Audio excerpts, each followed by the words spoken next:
So yun, may good news tayo. So may makakasabay na naman tayong bago. Then, yun pala guys, update ko lang kayo. Last day ngayon ni Joshua ng... Anong last day mo ngayon? Sa kalating buwan. Yan. Sa isa't kalating buwan, tinutukan natin siya dun. So sana, makita niyo yung pagbabago ng katawan niya din yung mga naging natulong ko sa kanya. So abangan niyo yung magiging content ko kasi siya yung i-content ko din. Abangan niyo yung transformation niya. Sana marami kayong matutunan tungkol kay Joshua kasi talaga naging tumatawa. Kasi nahihiya daw siya. Sabi niya, pre, paano ba pagka in-interview mo ko kasi ganito ganyan. So sabi ko sa kanya, pre, wag ka mahiya kasi marami kang matutulungan na tao na nanghihina kasi payat sila, natatakot sila pumasok ng gym kasi payat sila. So sana maging aral sa inyo si Joshua kasi si Joshua, tropa natin si Joshua din. Ayun, sabi ko nga sa inyo guys, as much as may tutulong tayo sa kapwa natin or mga kasama natin sa gym, tulungan lang natin kasi tayo lang din naman yung maghihilaan. So sa isa't kalahating buwan na naturuan ko si Joshua, sana makita niyo yung improvement sa kanya din, yung mga talagang pagbabagong naganap sa kanya din. Marami pa kayong malalaman tungkol kay Joshua, basta abangan yung next content natin. So kita-kita tayo sa labas kasi chest day tayo. Ay, sa loob pala, chest day tayo ngayon.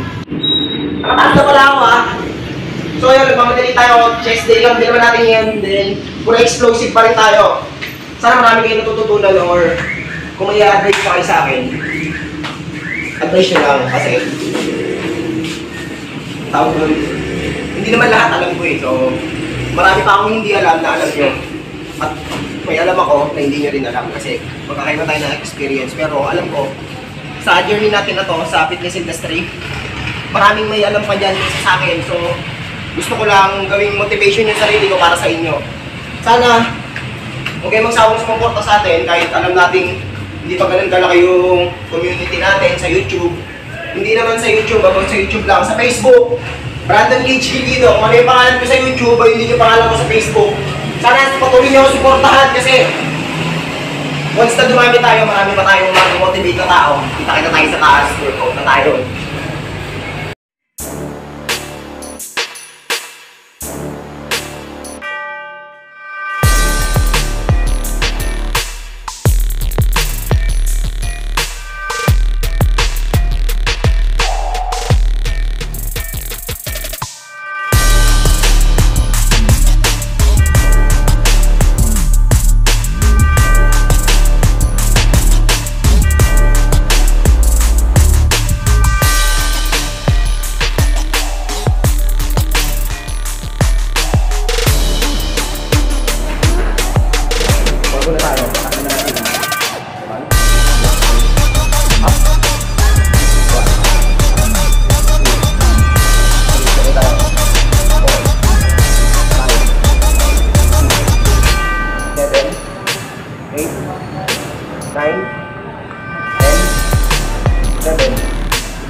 nag-warm up lang tayo ng push-up at dips din.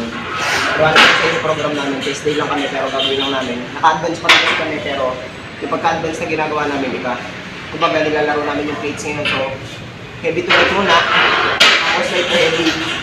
Ganun din sa iba't ibang forms ng preso. Samahan nyo kami, tignan nyo yung pag-execute namin yung mga bilang gagawin namin. So, sa akin, una, once kasi namin uligan, kailangan maka 4 sets kami sa bawat count. So, 6, 8, 10, 12. So, kailangan mabuno namin yun. Then, ayun. Kapag naman kami, 12, 10, 8, 6. Ganun yung parang magiging countings namin. So, sana may natututunan kayo sa mga counting centers na ginagawa natin. So, na tayo, about news yung show.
ganun pa rin, pero nagbawas lang ako ng 20 plates kasi drop shot din yung ginawa natin doon, drop shot ng heavy to light and light to heavy din. Siguro maganda tayo, pero gagawin pa rin natin yung best natin para mabuhat natin na maayos tsaka ma-execute natin. So, sabay-sabay pa rin tayo, buhat tayo. One.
decline press na kami, pero mag-i-stay na lang kami, pero dadagdagan namin yung sets namin, pero bawas ng reps kasi hindi na namin makukompleto kapag nag-drop set heavy to leg pa rin kami, tapos like to heavy pa. So, ginawa naman namin, sana nakita nyo tama yung pag-execute namin din. Nag-try naman kami para maiba yung content natin ng workout. Kasi para sa akin talaga din, tsaka para din sa kanila, mas nag-gain talaga kapag nagpapalit-palit ka ng program. Kasi yung muscle mo, mas nade-develop siya once na bago na yung workout na nararamdaman ng muscle mo. So, buka tayo, last program natin ng chest. Tapos kinabukasan ulit kasi naka-advance pa rin naman tayo.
hiwalay lang pero nagtaas talaga kami ng plates. Heavy to light, light to heavy. So, sabi ko nga sa kanila, di ba? Oh, kung ano sinasabi nila sa akin, hindi daw nila kaya. Sabi ko, may process yan. So, yun, nakuha nila kanina. So, naabot na nila yung 100 pounds na binubuhat nila din. Sana sa mga susunod, mas lumakas pa sila para mas marami pa yung gain na makuha nila. Tsaka more heavy to come. Yun pala, sabi ko nga sa inyo, hintayin nyo yung transformation ni Joshua, tapos sabay-sabay lang tayo magpatuloy sa journey natin. Sa next year pa. Basta, sabi ko nga sa inyo, trust the process lang. Hindi naman madali lahat yan eh. So, kailangan lang natin magtulungan tsaka maniwala sa sarili natin. Sabi ko nga sa inyo, yung motivation nasa inyo mismo. Kung wala kayong motivation sa sarili nyo, kailangan nyo yun. Kasi, bago mo abutin yung pangarap mo, or hindi man sa gym, kailangan mag-focus ka kung saan mo yun gusto. Kunwari, sa work, sa studies, yan. Kung may mga pangarap ka dyan, kailangan mo mag-focus dyan. Kasi hindi mo makukuha yung kailangan mong makuha or yung gusto mo kung hindi ka nagpo-focus at wala kang tiwala sa sarili mo. So, para sa mga incoming videos pa natin, huwag kayong magsasawang sumuporta, like, subscribe, and hit the notification bell para sa mga mararami pa. So, shout out tayo next vlog natin. Sana nag-enjoy kayo and hindi lang kayo natuto. Sana nag-enjoy din kayo sa mga sinasabi natin or yung sa mga nakikita nyo. So, random.